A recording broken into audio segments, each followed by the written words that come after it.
¿Qué tal? Muy buenos días a todos, sean bienvenidos a la sesión general. El día de hoy, en nuestra sesión general académica, tendremos la presentación del tema ambliopía, un mal de ojo que no se ve, a cargo del Servicio de Oftalmología.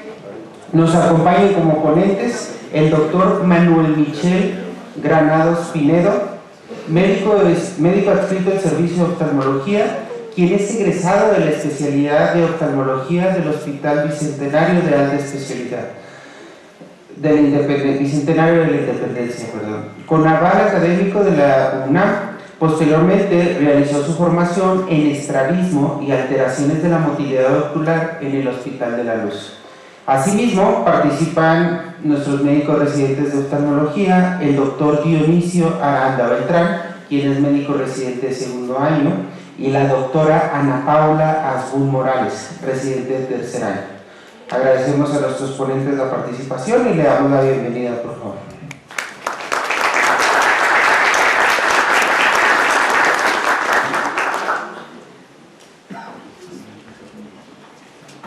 Muy buenos días.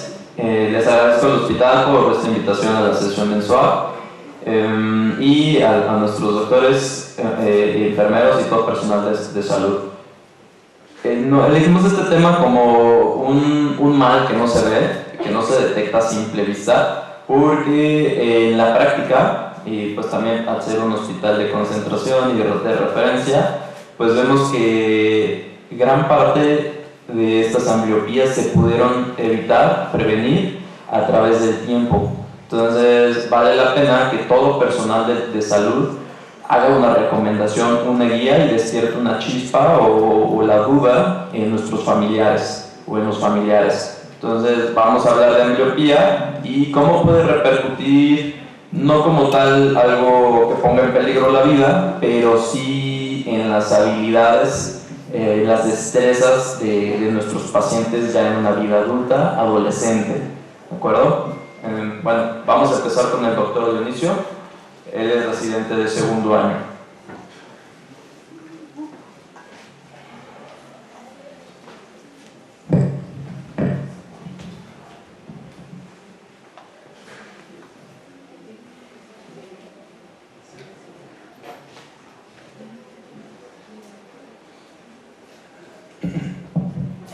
Hola, ¿qué tal? Buenos días, soy el doctor Dionisio Aranda Beltrán, residente de segundo año de oftalmología aquí en este hospital. Vamos a empezar esta sesión con un tema corto, conciso. Vamos a enfocarnos, el título es ambliopía, actualización y abordaje interdisciplinario.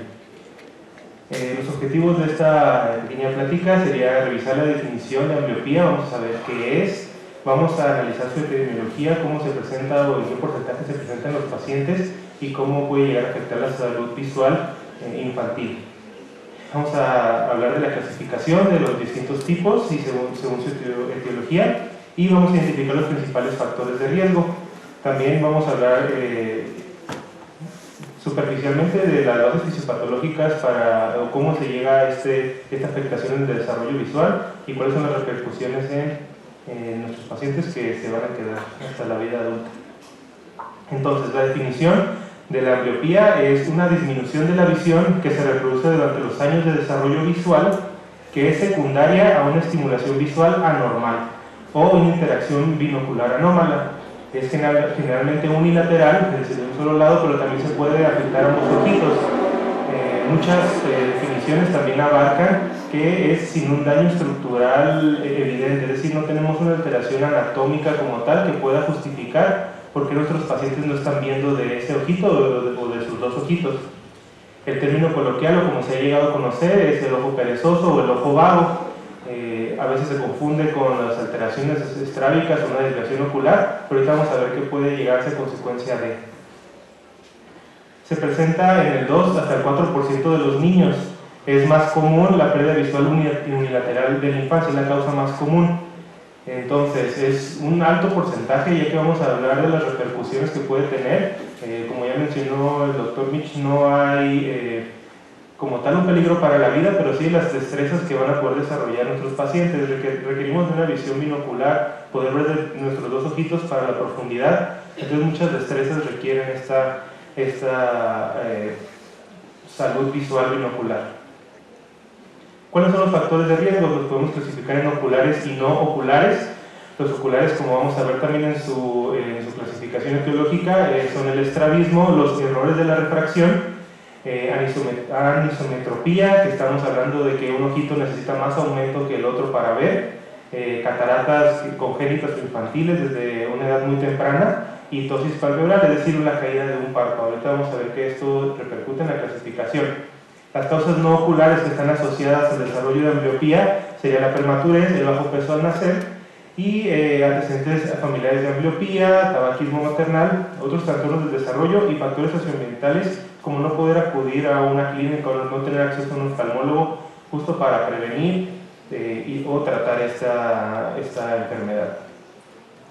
Se va a clasificar dependiendo de su etiología. Tenemos la ambliopía refractiva, es decir, por alteraciones del aumento, que el niño necesitaba lentes, por deprivación visual, es decir, hay una obstrucción que no permite el adecuado desarrollo de la corteza visual, ya sea por un párpado caído, por una catarata congénita, y la ambliopía estrábica, que justo es de las más comunes, asociada a una desviación de la visión binocular, es decir, un ojito está desviado, por lo tanto el cerebro suprime una de las imágenes, entonces el ojito no se va a estimular y va a terminar en un ojo ambliope, que como quedamos es un ojito que ve menos o que no ve adecuadamente.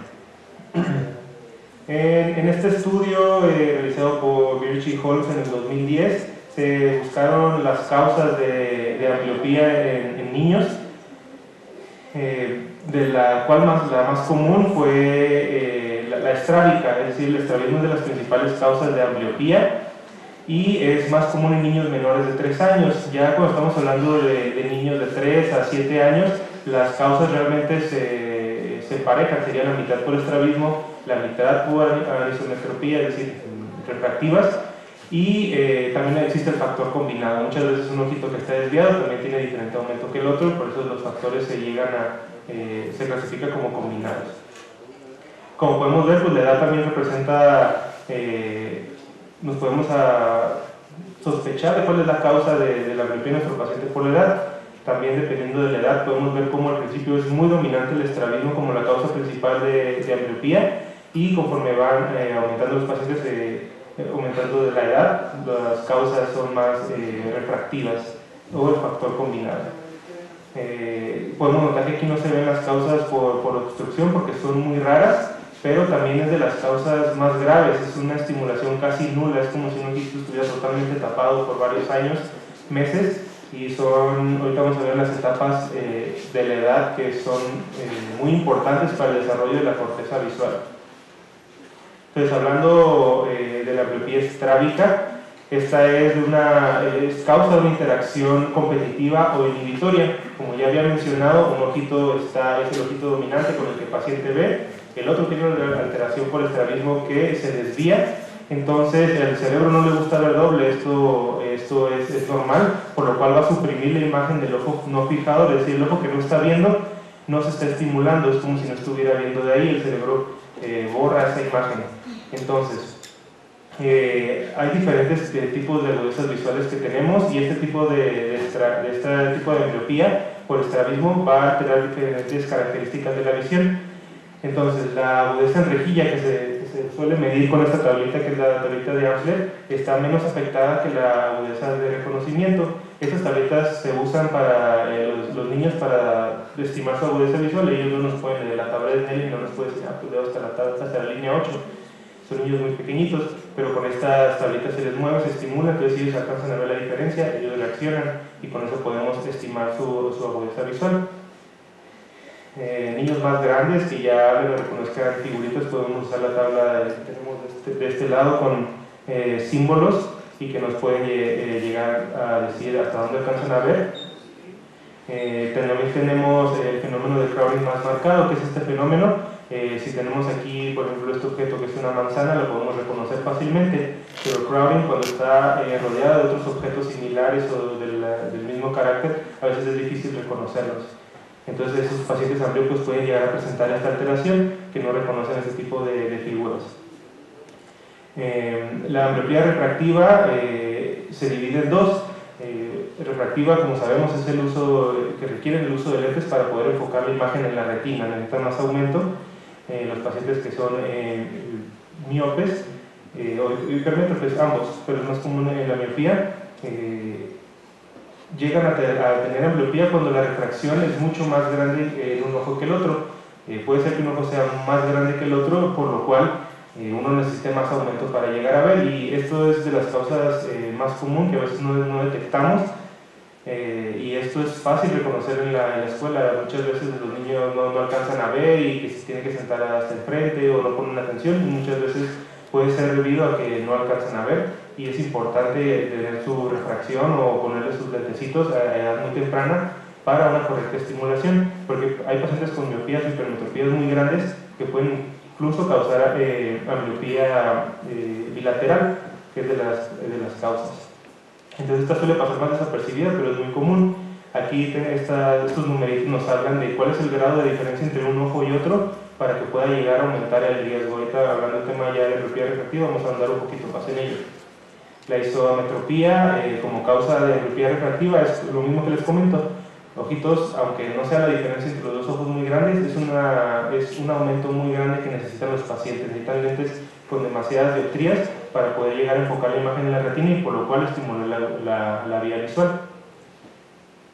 La tercera causa de ambliopía, que sería la deprivación visual, esta está asociada, como les comento, a una obstrucción del eje visual que interfiere con esta visión central. Es la forma menos común, pero es la más grave, es la que se tiene que tratar con más prisa para evitar las consecuencias. Dentro de la fisiopatología de la enfermedad tenemos ciertos periodos críticos, tenemos tiempo, muy poco tiempo para actuar. Después de los 8 años es muy difícil revertir la ambliopía, que es cuando se finaliza la maduración del eje visual o de toda la corteza, de toda la vía visual. Entonces muchas veces ya llegan pacientes de 8 o 9 años que se dan cuenta que los papás se dan cuenta que no ven, se hacen los estudios y vemos esta diferencia significativa entre la agudeza visual de un ojo y el otro, y a veces es muy difícil o ya no se puede hacer nada. Entonces la agudeza visual, la vía visual se estimula desde el nacimiento hasta los 3-5 años, es donde finaliza esta estimulación, y ya tenemos este periodo de vulnerabilidad donde se puede desarrollar la ambliopía. En pocos meses podemos tener esa alteración. Es por eso que las cataratas congénitas es algo que se tiene que detectar a tiempo y que tenemos que operar lo más pronto posible. Y se habla de este periodo de vulnerabilidad hasta los 7-8 años que ya había comenzado, que es donde ya no hay espacio, ya no se puede rehabilitar un ojito ambliópico. Algunos estudios comentan que se pudiera hacer efectivos los estudios. No es como que llegue un niño de 8 años y digamos, no, pues ya no podemos hacer nada. Aún así se intenta, se hace la estimulación visual para intentar recuperar al menos un poquito de visión. Algunos estudios dicen que hasta los 9 años podría mejorar un poquito, pero es algo muy difícil de hacer. Entonces tiene que tratar la causa, si necesita lentes, ponerle sus lentes, si está un poquito desviado, operarlo, hacerle procedimientos para que pueda fijar con ambos ojos, o si está obstruido, levantar el párpado, quitar la catarata. Entonces, como ya había mencionado, como parte de la definición, como tal no hay un daño estructural comprobable, es decir, la retina del paciente está bien, su nervio óptico está bien, no hay nada que obstruya el eje visual, y aún así el paciente no ve de ese ojo o ve muy poco. Entonces tenemos toda esta vía visual. Entonces los déficits de esta ambliopía van a resultar principalmente en los cambios de la corteza visual. En la corteza visual primaria del F1 se va a perder la capacidad para responder a la estimulación de las células del cerebro. Entonces estas que van a quedar actúan de forma deficiente, por lo cual los estímulos que reciben a veces no los pueden interpretar o necesitan estímulos anormalmente grandes como para recibir alguna señal. También algunos estudios describen anomalías en las neuronas del cuerpo geniculado lateral, que es la segunda neurona de la vía visual. Entonces, como ya comenté, todo lo demás está bien. Es una afectación de la corteza visual por un estímulo deficiente, es decir, no se estimuló esa retina o esa corteza visual por estas alteraciones que ya hablamos. Entonces, en conclusión, la ambliopía es un trastorno del neurodesarrollo, es de muy alta prevalencia, su detección temprana es el factor más crítico para un tratamiento exitoso y oportuno, y tenemos que comprender su clasificación y su fisiopatología para tener un enfoque terapéutico dirigido, saber qué le vamos a hacer a cada uno de nuestros pacientes. El trabajo conjunto entre nosotros los oftalmólogos, pediatras y todo el personal de salud es fundamental para prevenir una pérdida visual permanente de nuestros pacientes. Entonces, aunque creamos que pues solo necesita lentes, es algo que sí debemos de tratar oportunamente, darle, corregir la reflexión a nuestros pacientes para que se estimule adecuadamente su corteza visual y evitar la ambliopía, para que ellos puedan tener sus habilidades destrezas con sus hijitos adecuadamente durante su vida adulta. Y por mi parte sería todo.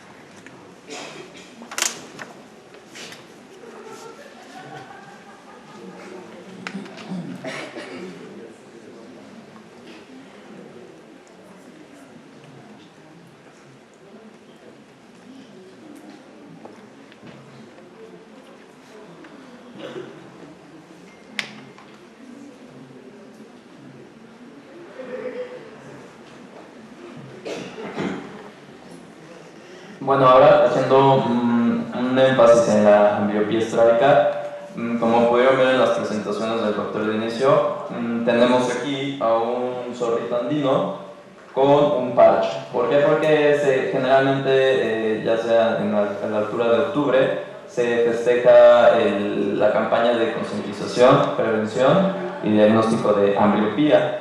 Entonces, este es un zorrito andino con un parche ocular. ¿Por qué? Porque generalmente vamos a entender que la ambliopía es la predominancia del desarrollo visual de un ojo sobre el otro. Entonces, ¿qué hacemos? Como parte de la terapia principal o la que tenemos a la mano, es parchar el ojo dominante o el ojo con mayor desarrollo o mejores características, tanto refractivas como en posición, como que no tuvieron alguna deprivación.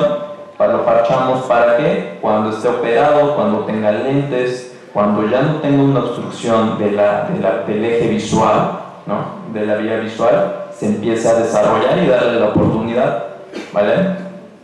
Pues por eso es la importancia de detectarlo a tiempo, ya que con ambos ojos tenemos habilidades conocidas tanto como el contraste como también la estereopsis. La estereopsis es la capacidad para poder ver con mayor profundidad y a mayor detalle las características de un objeto o de algo en movimiento, y aparte hace que la vía visual no desarrolle otros trastornos el hecho que tengamos ambos ojos estimulados. Pero bueno, la ambliopía como tal es un padecimiento en el cual existe la reducción de la visión de uno u ambos ojos, aún con uso de lentes. ¿Qué quiere decir esto? Que a pesar de que se descartó un daño orgánico, se graduó al paciente y se le pusieron sus lentes, no mejora. Como pueden ver aquí, esta es una cartilla de Snellen, donde vemos que esto los ve bien en el ojo derecho del zorrito, pero las demás, con todo y sus lentecitos, está viendo borroso. Y el ojo izquierdo, que tenía las mejores condiciones, llega a ver las letras más chiquitas, que sería 2020, que es como el número de referencia que usamos. Esta presentación es cortesía de nuestra neuropediatra del hospital, la doctora Soledad.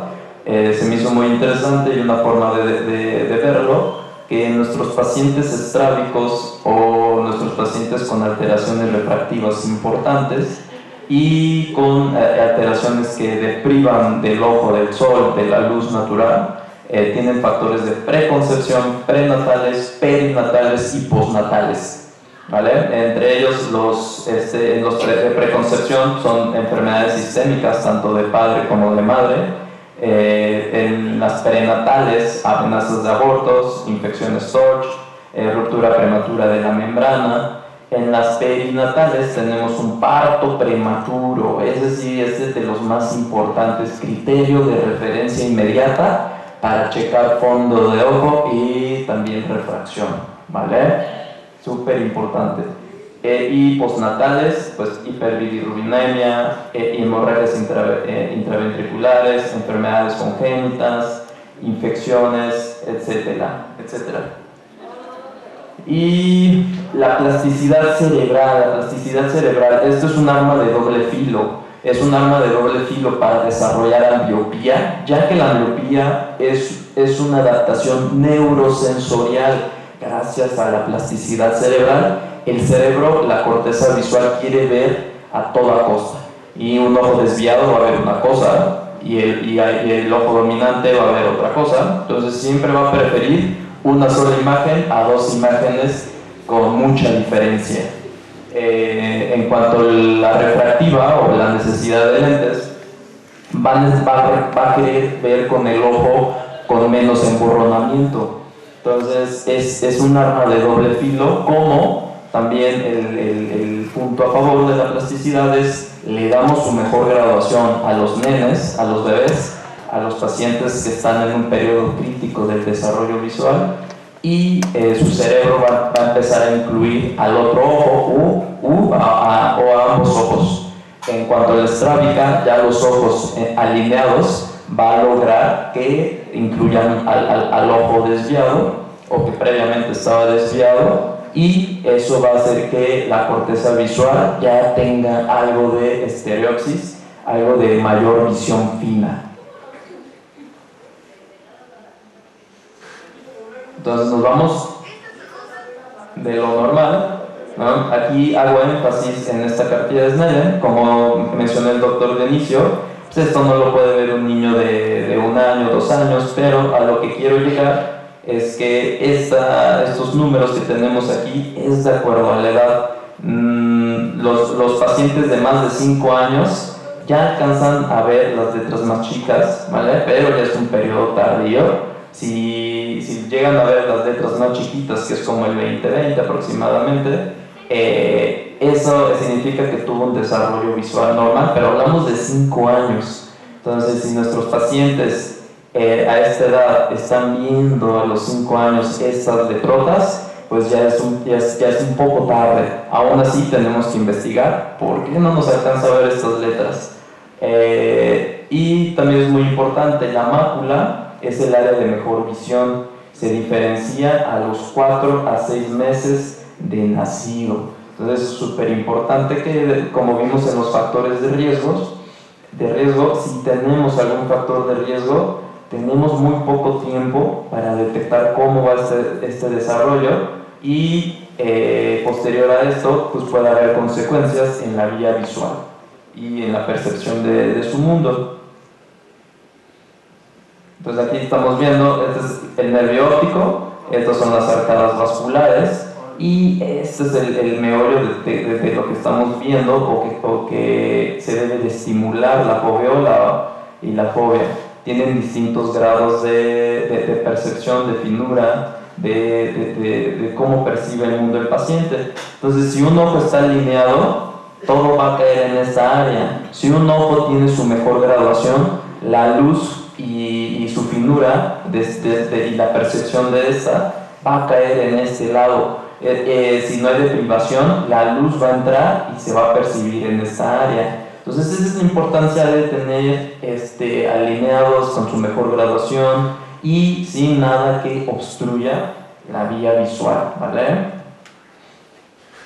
La misma anatomía que mostró el doctor de inicio, vemos cómo todo tiene un orden hasta que llega a nuestro lóbulo occipital, donde está la corteza visual, y puedan ser interpretadas ambas imágenes de ambos ojos. Entonces ambas imágenes deben de tener la misma definición, la misma nitidez, el mismo color, mismo de todo, para que mi corteza visual pueda fusionar ambas imágenes, porque si no va a empezar a desestimar, a suprimir como una adaptación sensorial a un lado de una de las retinas o a ambas retinas, dependiendo del caso.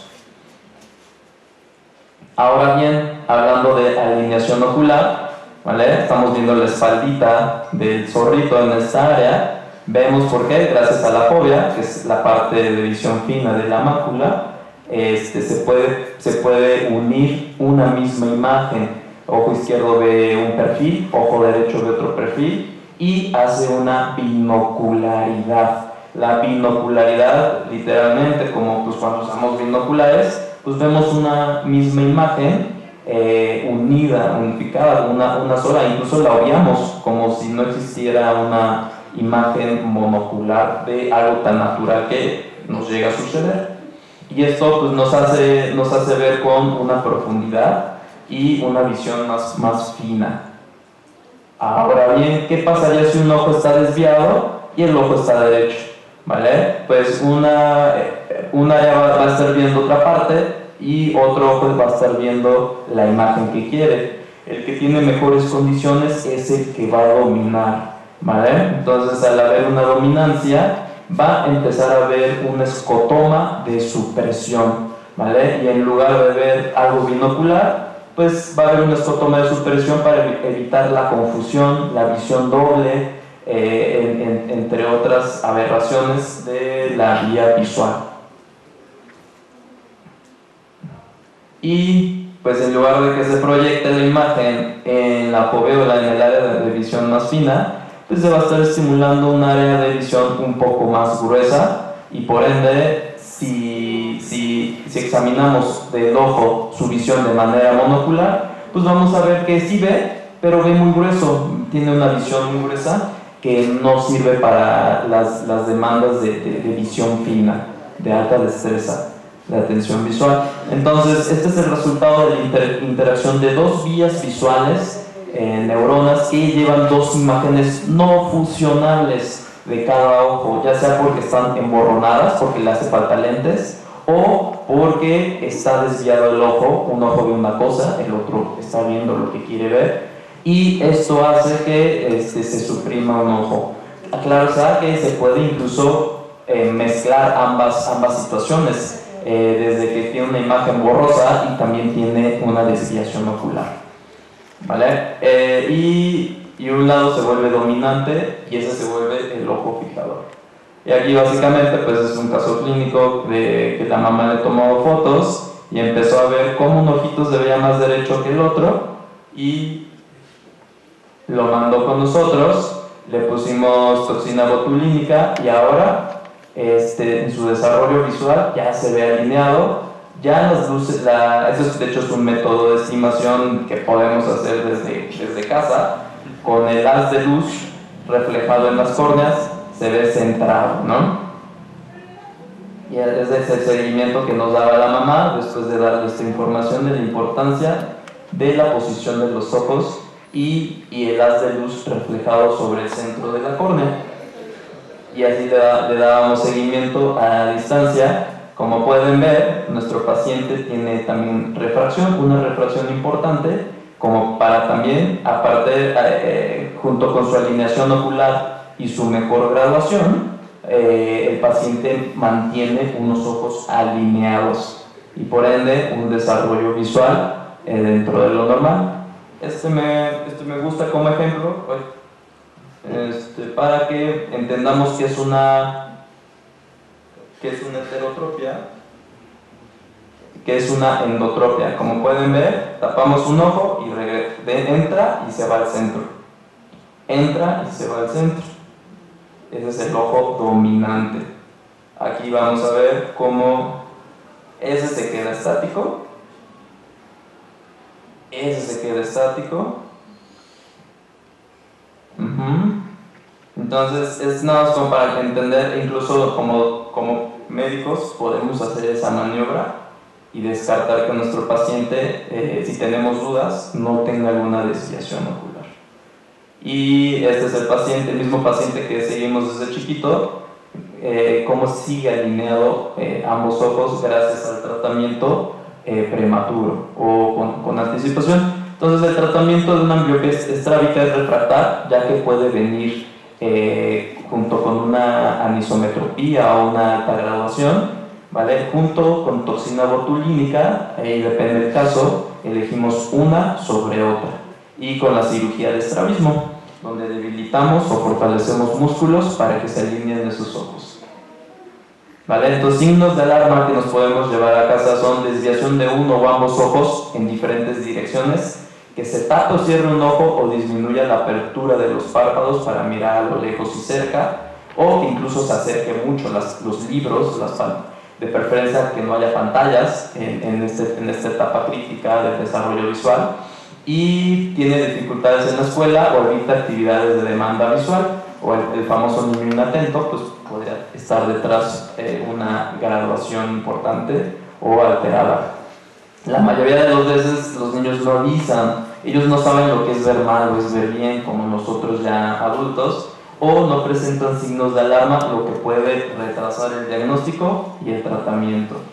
Ahora bien, aquí nada más se me hace interesante exponer este artículo, porque hay un estudio que es un estudio observacional de la endotropia congénita.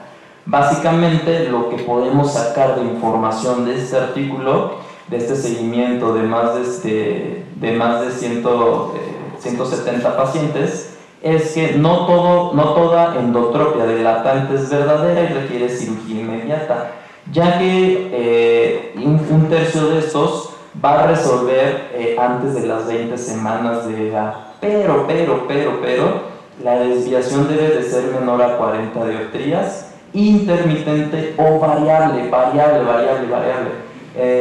Y está el otro lado de la moneda, es que, ¿cómo sabemos que es de pronóstico? Es constante la desviación, no se le va a quitar. Entonces tenemos ya un punto de corte para decir, no se le va a quitar el estrabismo.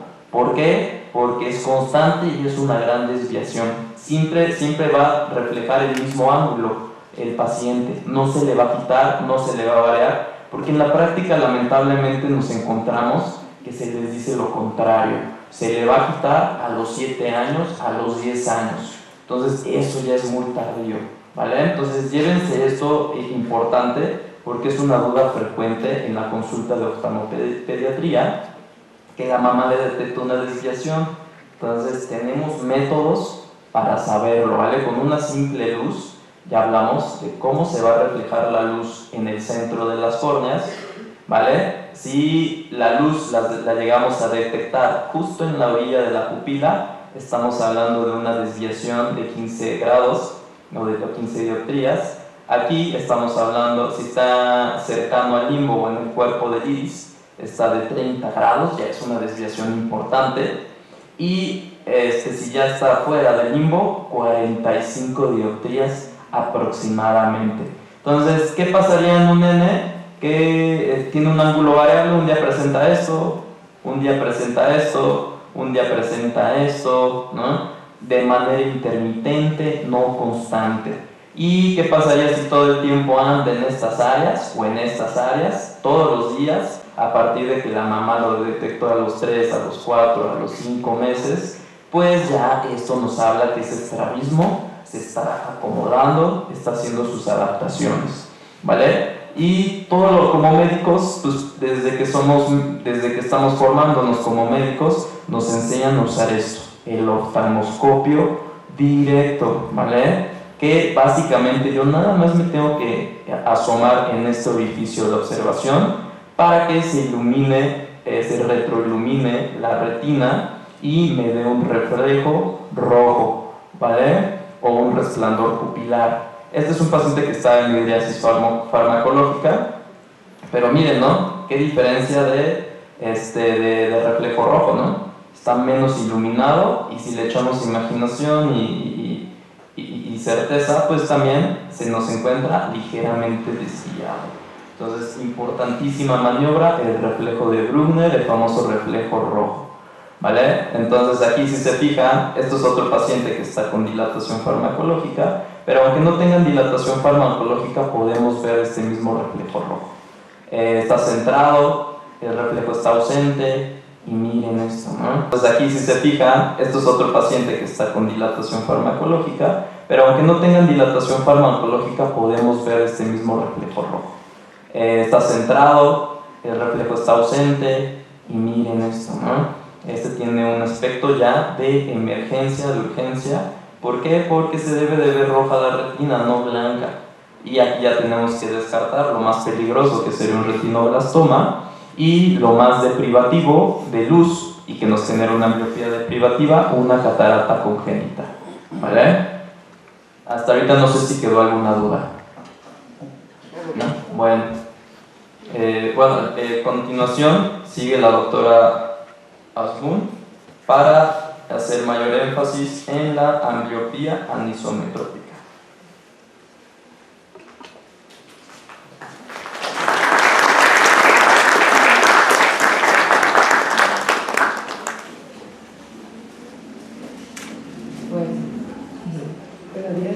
Yo soy la doctora Ana y bueno, vamos a hablar ahora sobre la ambliopía ametrópica o anisometrópica. Ahora, ¿qué es esto? Bueno, esto es la ambliopía anisometrópica, principalmente hablando un poco sobre la epidemiología, principalmente está en la parte de Norteamérica, más o menos está de un 2 a un 4% de los niños, es la principal causa de pérdida visual en niños, y bueno, la mitad de esto es causado por una anisometropía, ¿no? O sea, la ambliopía como tal es la principal causa de pérdida visual, pero la mitad es por una ambliopía anisometrópica. Ahora, vamos a hablar un poquito sobre cómo vamos a ver el ojito, bueno, hablar un poquito sobre la la anatomía normal, ¿vale? Para que entendamos un poquito a qué me refiero con ese tipo de errores refractivos. En un ojito normal, pues vemos que aquí tenemos, por aquí está la luz, muy bien, y esto blanquito aquí que se ve es la córnea, es lo transparente y es por donde podemos ver pues el color de los ojitos, ¿no? Entonces va a entrar por aquí la luz, después llega aquí al cristalino, que es este lente que tenemos todos, y después esto va a hacer que tengamos una refracción y justo lo va a llevar al área de la, como ya habíamos mencionado ahorita, la fobia, ¿no? Entonces aquí va a llegar este estímulo visual y justamente ahí es donde vamos a poder enfocar, etc. Y este estímulo es lo que nos va a estar haciendo que pues tengamos un desarrollo pues adecuado. Esto es en el caso de un paciente emétrope o un ojito normal, ¿no? Entonces la imagen que tendríamos sería pues que vemos pues así. Son los que tienen la suerte de no usar lentes, que están, pues ven bien, ¿no? Ven de cerca y de lejos sin ningún problema. Ahora vamos a hablar del caso de la miopía. En el caso de la miopía, estos pacientes tienen pues, los ojitos más grandes y lo que pasa es que entra aquí la luz, llega por la córnea, pasa por el cristalino y no alcanza la luz, la refracción no es lo suficiente para que justamente llegue hasta esta parte de la retina que es donde queremos pues, que llegue el estímulo, ¿no? Entonces, esto es en el caso de un ojito miope. Y lo que veríamos nosotros, o los pacientes, ¿qué es lo que ven? Es que ven muy bien de cerca, se fijan bien el tigre, pero pues ya la montaña, la águila y todo lo de atrás ya no lo alcanzan a ver con claridad, ¿no? Ahora vamos a hablar del caso de la hipermetropía, ahí a qué nos referimos. El ojito aquí, al contrario de la miopía, es un ojito más cortito. Entonces llega la luz, pasa por la córnea, pasa por el cristalino, sin embargo pues la luz se pasa, ¿no? Entonces tampoco llega a enfocar aquí en esta parte de la fobia y pues esto podemos ver que sí es la hipermetropía. ¿Y qué pasa con la hipermetropía? Pues bueno, las personas que tienen hipermetropía pues van a ver muy bien de lejos, sin embargo de cerca pues no alcanzan a ver bien. Ahora vamos a hablar sobre el astigmatismo. El astigmatismo, pues a qué nos referimos, es que llega la luz, pasa por la córnea, sin embargo la córnea no está de manera así bonita en forma de domo, sino hay muchos puntos o muchas curvaturas que hacen que la luz salga disparada para varias zonas. Entonces esto que va a llegar, no tanto como que no va a poder enfocar en un solo punto que es justo donde queremos, entonces vamos a ver muy borroso. Y en este caso, pues las personas que tenemos astigmatismo, pues vamos a ver así, ¿no? Si no tenemos lentes, vemos así como todo nublado, y pues es algo así lo que se vería. Y bueno, este tipo de errores podemos llegar inclusive a tenerlos combinados, ¿no? O sea, tener astigmatismo y aparte tener miopía o tener hipermetropía. Bueno, ahora vamos a hablar sobre la ambliopía anisometrópica. ¿A qué me refiero con esto? Bueno, es una diferencia significativa de la refracción, o sea, tenemos más graduación de un ojo que de otro. Y bueno, ¿qué es lo que esto nos va a causar?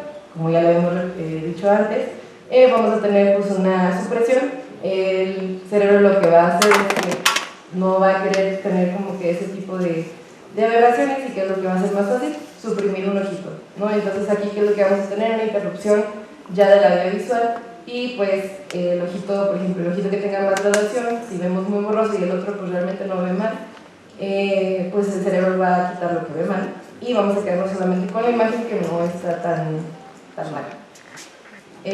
Bueno, ahora este tipo de ambliopía, la más común es la anisometropía hipermetrópica. ¿A qué nos referimos con esto? Es que la graduación o la diferencia de graduación entre un ojo y entre otro es principalmente en pacientes, o es más común en pacientes que tienen hipermetropía.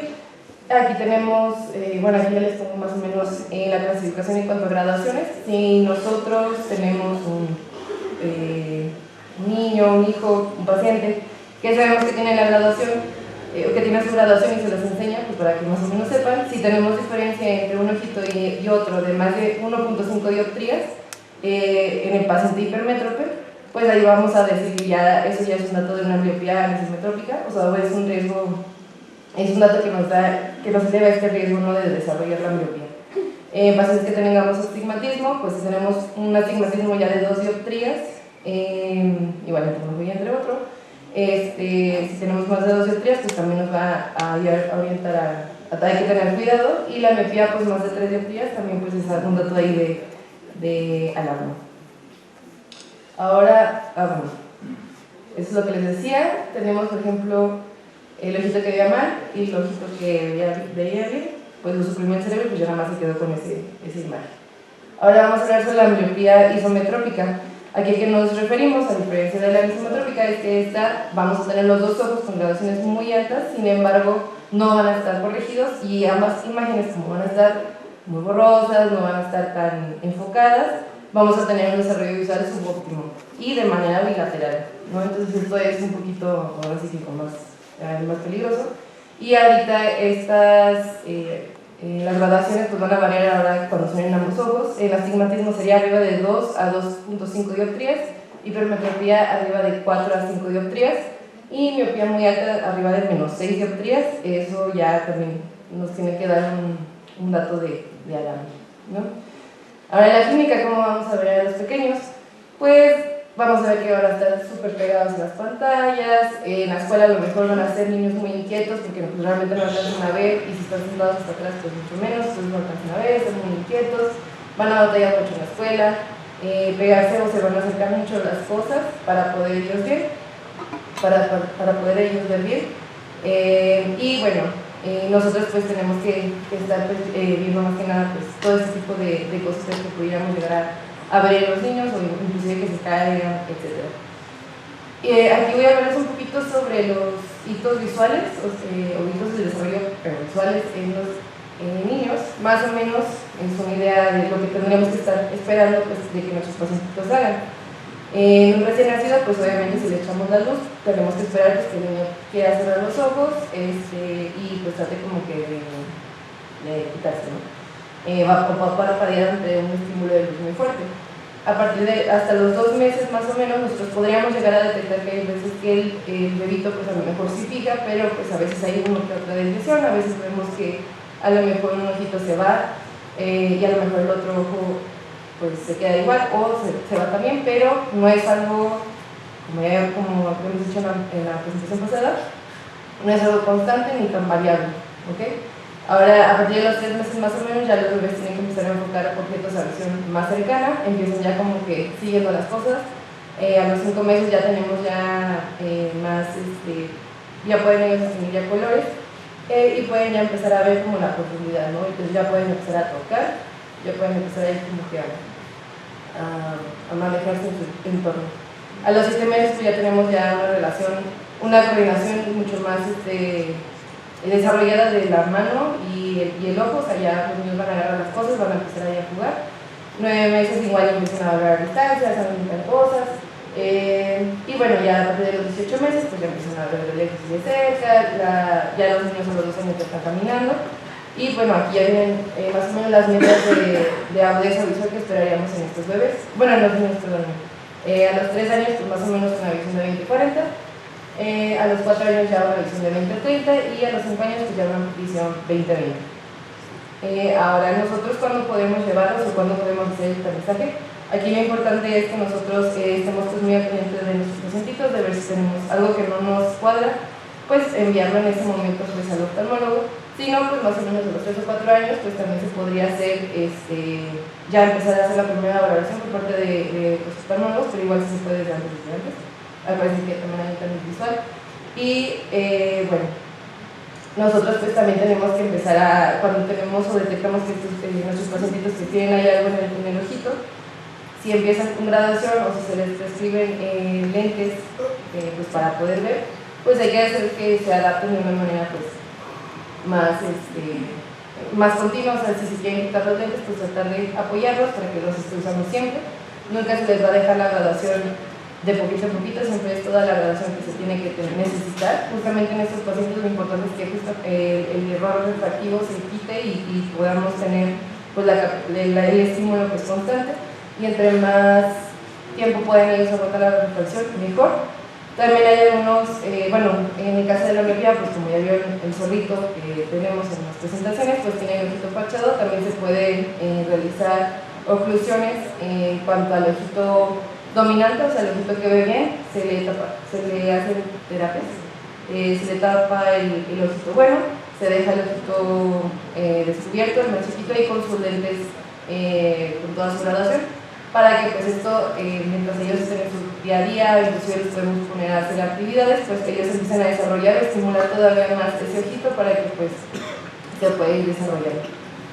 Bueno, aquí son unos datos de alarma en caso de que ustedes vean a sus pacientitos o que tengan en su consulta, o ustedes vean inclusive familiares que hacen cosas como curiosas en este rango de edad. Estos datos son como unos datos de alarma para que nos envíen a oftalmología. Y bueno, pues principalmente, como ya hemos dicho, si el niño tiene un ojo o le toman fotos y no tiene el reflejo rojo, o que tiene un estrabismo, una desviación muy constante, o inclusive pues ve que tiene algo, ahora sí que pues latosis, o sea que el parpadito caído, etcétera, pues todo eso lo podemos manejar. Ahora las recomendaciones, bueno, aquí hay un poquito de recomendaciones, así de manera rápida se los voy a comentar. Es lo que tenemos nosotros que estar viendo, esto ya es más como que lo que esperamos igual, como lo anterior. Y de tratamiento, vamos a hablar de tratamiento, pues en estos pacientes la ambliopía, pues lo que es el tratamiento que se tiene que hacer es corregir el error refractivo, ¿no? O sea, tener los lentes ya de manera constante y la que necesitan. Esto pues esta graduación se tiene que hacer de una manera pues igual constante, cada 6 meses más o menos se tiene que revisar que no haya avanzado o cambiado la graduación de nuestros pacientes. La función o penalización, pues a esto nos referimos con los parches oclusores o usando botas de cicloplegia, como la tropina pudiera llegar a hacer. Eso nos puede ayudar pues a que justamente el ojito bueno, lo tratamos como que debe descansar, no demasiado porque luego se va a invertir, pero sí tratar de estimular lo más que se pueda el ojito pues que está ahí en vías de desarrollo.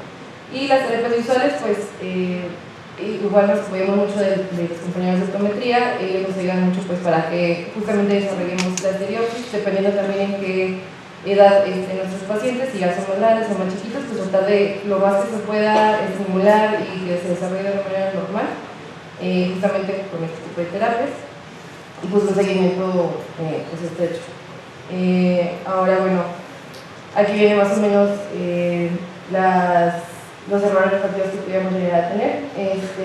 ¿Qué esperar? O sea, vaya, si un bebé te llega de 1 año y tiene una miopía de 5 dioptrías o más arriba, pues si se fijan aquí es un número muy alto a comparación de un niño de entre 3 y 4 años. Entonces, cuando son más chiquitos van a tener graduaciones un poquito más altas, pero no tienen que pasar justamente de estas desviaciones. de esta graduación. Y en resumen nada más, la ambliopía anisometrópica va a caracterizarse porque es de manera unilateral, o sea, solamente va a tener un solo ojito. La causa es por una diferencia muy alta entre ambos ojitos, y la más común es la hipermetropía anisometrópica. La supresión cortical solamente va a estar en un ojo, y el tratamiento pues, es con una corrección con lentes y con oclusión. Los pronósticos realmente en estos pacientes son bastante buenos cuando empezamos a detectarlos, y más si es a edad temprana. Y la ambliopía isometrópica se caracteriza porque es bilateral, es en ambos ojitos, es un error refractivo muy alto. Lo más común es que pueda ser cualquiera de los tres: hipermetropía, miopía o astigmatismo, pero demasiado altos, y está en los dos ojitos. Y aquí pues igual el tratamiento también es oclusión, lentes con su graduación completa, y el pronóstico también es bueno, no tan bueno como cuando es solamente anisometrópica, pero también les va bastante bien. Con estos pacientitos, la verdad, si empiezan con sus gotitas o si se detecta a tiempo, les va bastante bien y parece como si no hubiera pasado nada. Y bueno, pues ya en conclusión, pues acuérdense que en este caso de la ambliopía, pues hay que justamente hacer las correcciones. La corrección óptica es súper importante, que tengan sus lentecitos, la rehabilitación visual y pues el seguimiento o un tamizaje oportuno también en estos pacientes. Y ya, gracias.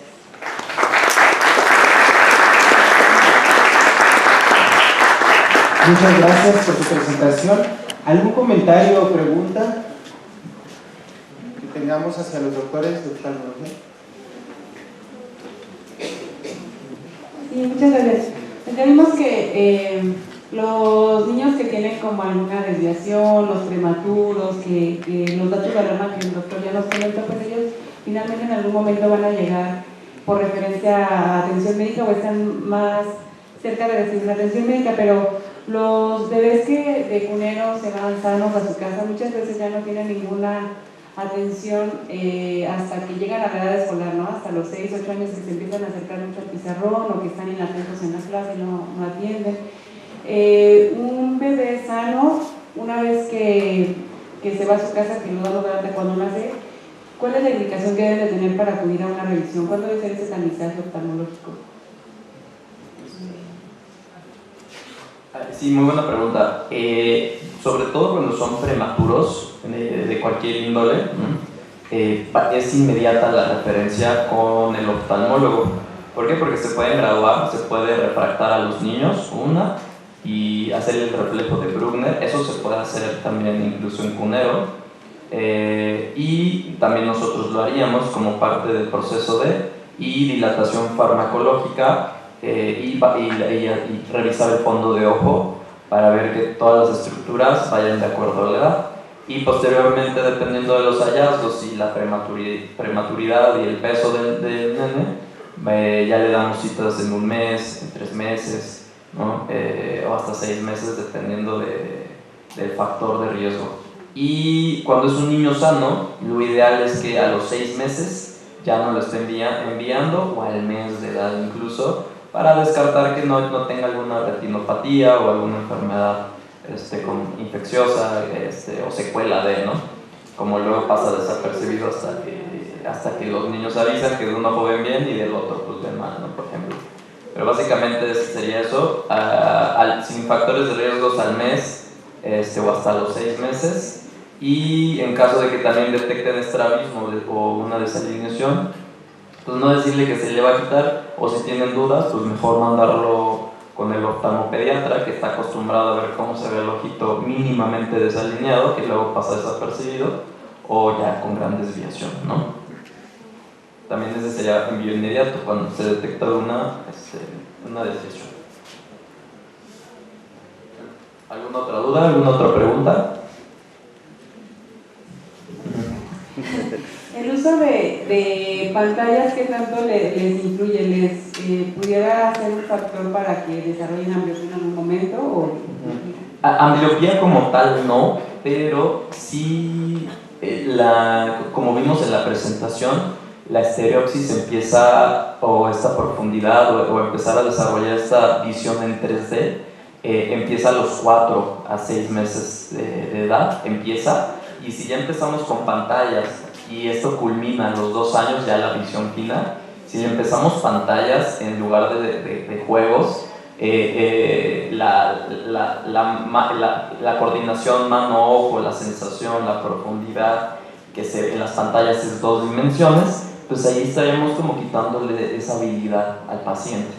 Y la otra, que es muy interesante y se está postulando, no tiene mucho, como a partir del 2021, es que ya tiene un concepto, ya tiene una explicación que la luz azul de las pantallas activa unas células ganglionares de la retina que son fotosensibles, y estas tienen su trayecto, ya está postulado, y esta puede generar mayor convergencia o una divergencia como tal. Entonces, no en todos, pero sí en vías visuales susceptibles o prematuridad, o que tuvieron hipoxia, tuvieron algún problema en la sustancia gris, que no es perceptible a imágenes de hoy en día, y pues desarrollan un tipo de estrabismo. Y sobre todo lo que se ve mucho es en jóvenes de 2 a 22 años, que previamente estaban alineados, pues se empiezan a desarrollar endotropia, y se ve que a partir de 6 horas empieza el riesgo de una endotropia o una desviación por la luz azul de las pantallas. ¿Vale? Doctor Michel, muchas gracias por esta excelente clase y conferencia. Gracias.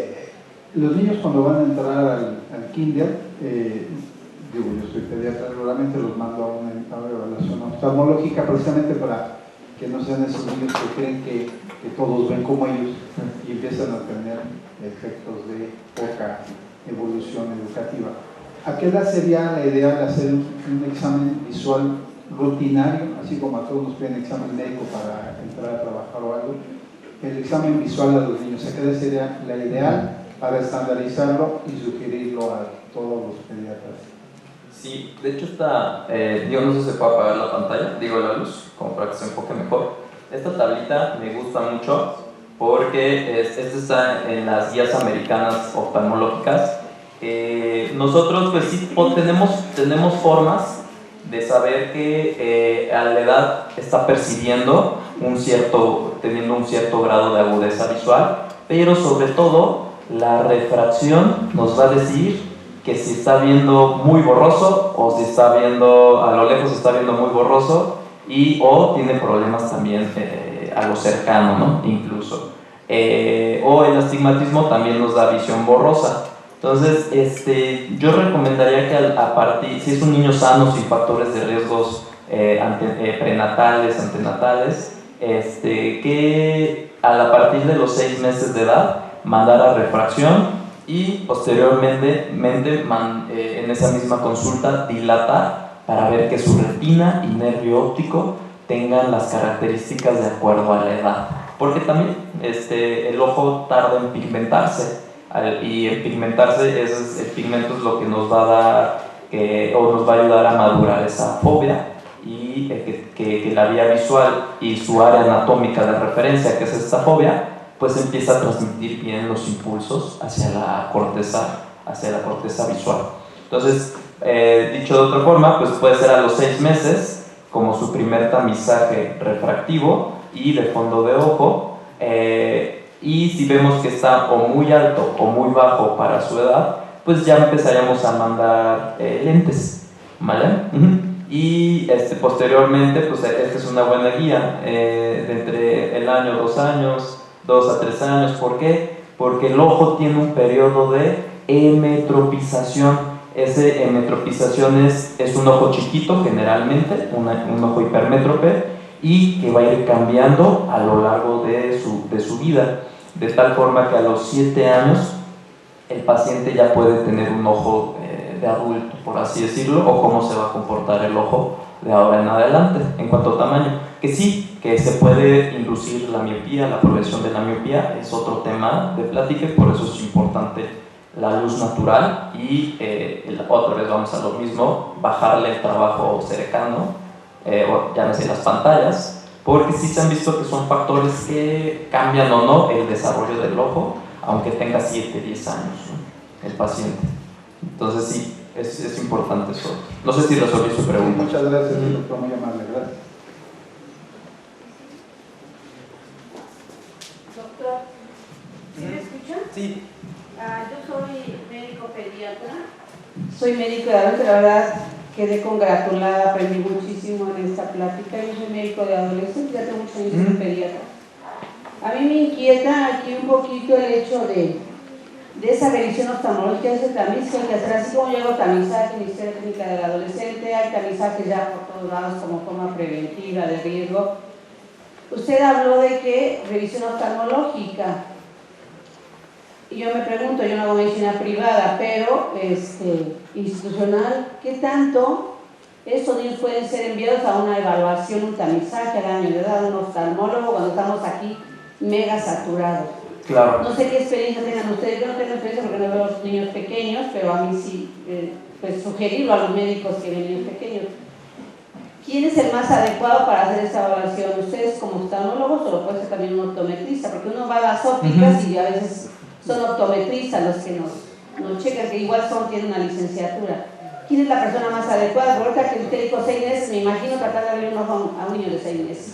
Sí. O sea, me imagino si nos cuesta trabajo a un niño de un año que se deje canalidad, abrir un ojo se me hace muy complicado, ¿no? Sí, Bueno, nosotros lo pues. tenemos. Entonces, ¿quién es el más adecuado y cuál es su experiencia de ustedes? Pues, ¿hay algún otro médico que haya mandado a algún niño a hacer un tamizaje?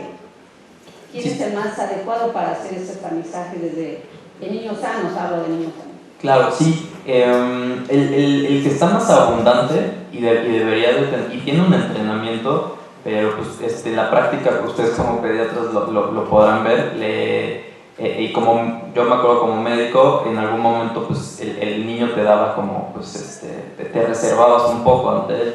Entonces el optometrista es el más abundante para hacer este tamizaje, debería de estar en segundo nivel como personal de salud, y lo es. Pero sin embargo los institutos no lo consideran como personal y no hay puestos para ellos en la mayoría de los lugares. Debería de estar mínimo en un segundo nivel, a un primer nivel, y ya con lo refractivo nos daríamos una idea de si va por buen camino o no, ¿vale? Y también tiene la capacidad para realizar fondos de ojo, pero en cuanto a práctica le sigue el oftalmólogo, y el siguiente está entre el oftalmopediatra, que todavía hay un poco más que un retinopediatra, ¿no? O incluso hay más que un estrabólogo. Entonces, pero dentro del grupo, pues para fines